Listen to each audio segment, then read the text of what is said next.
Okay, so you come out with your debut album, Sixth and Barone, and this was released in 1993 on Cash Money Records.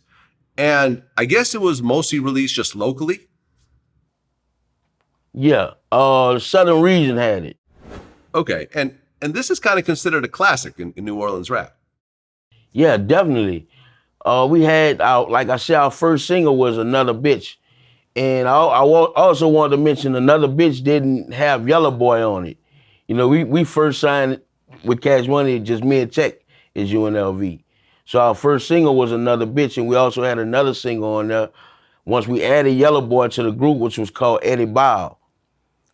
And that was Yellow Boy's solo song on the album. Okay, so then you dropped a couple more albums. You dropped Straight Out the Gutter in 94 and Mac Mel's Calio in 95.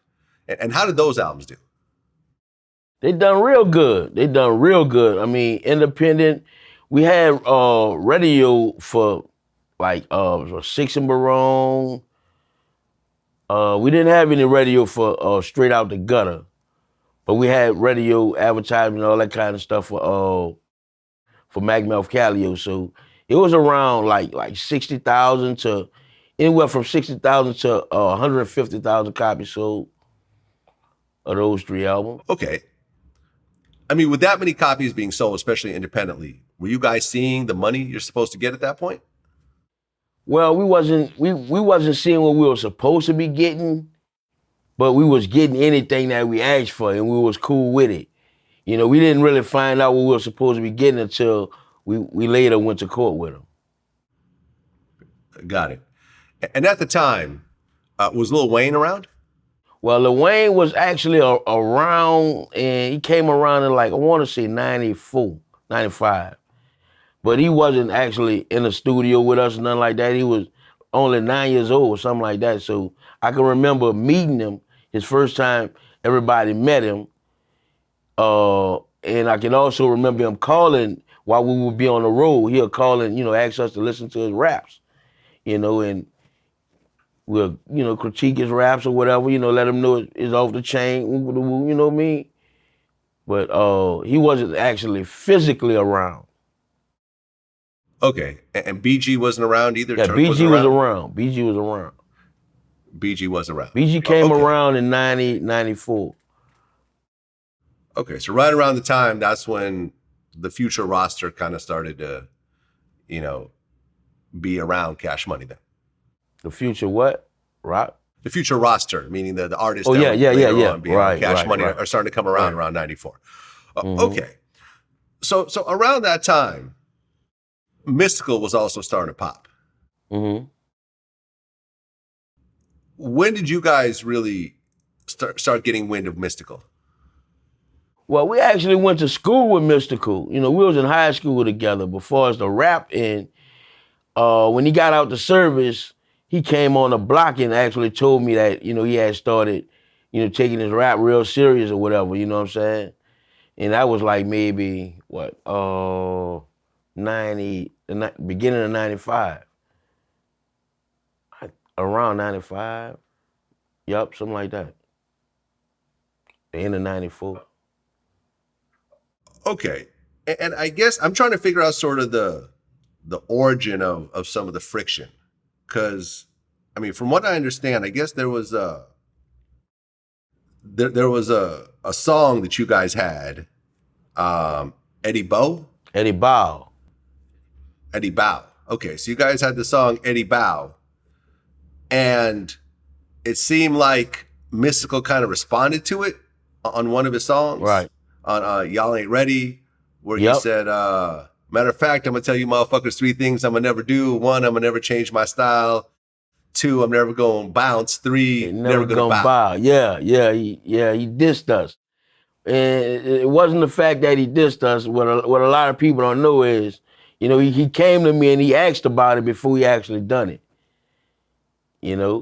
So he planned a rap battle, basically.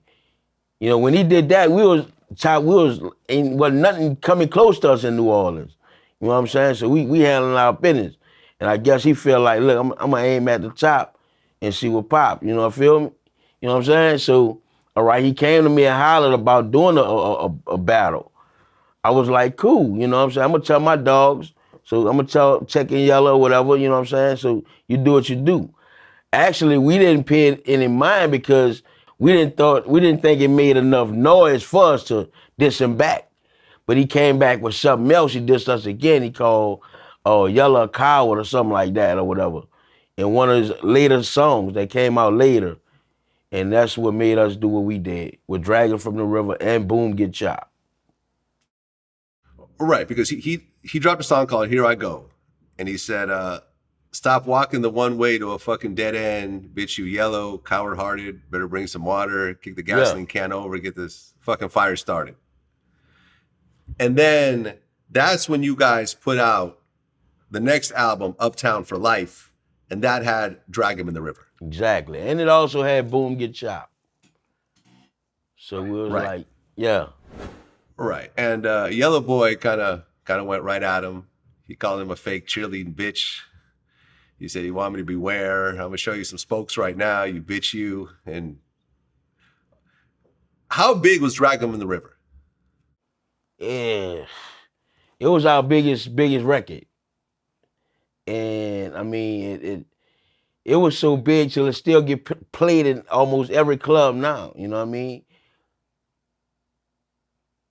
So that was like, and it was also just I think, I'm not sure, I think it was the record that, nah, I don't want to speak on that because I don't know for sure.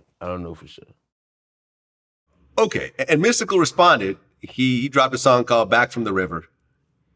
He said, I'm about to lay you young big mouth punks down without your pillow. You won't say Mystikal no more. Somebody said that you were looking for me. Which I guess was a response to Yellow Boy saying that when he catches him, he's gonna X, Y, and Z. Never heard it. Okay. I never heard it. Okay. Well, I interviewed Mystikal recently, and I mean, he talked about the beef. He said at one point he ran into Yellow Boy, and Yellow Boy pulled a pistol out on him. He wasn't gonna do nothing with that, man. It was like, you know, you were fucking with Mystikal that day, man. Man, Mystikal knew, man. He wasn't gonna do nothing with that pistol, man. Believe you me, bro. I mean, Mystikal actually was our dude. We was so close to Mystikal. It was like when we see each other in the hallway at school, we'll instantly start ribbing each other. You know what I'm saying? And ribbing in New Orleans is like playing of dozens. You feel me? So I mean, it was nothing ever personal, man. Nothing ever personal, man. Okay, and I remember, you know, Mystikal even said, you know, years later when him and Birdman became cool, that, you know, Birdman admitted that he was sending people at him, and Mystikal was holding his ground and doing what he had to do. I mean, were things outside of the, you know, the Yellow Boy gun situation, were there other incidents that were happening along the way? I don't know if any incidents happened with him and Baby. I don't know anything about that, but as far as with us and Mystikal, UNLV and Mystikal, nah, man.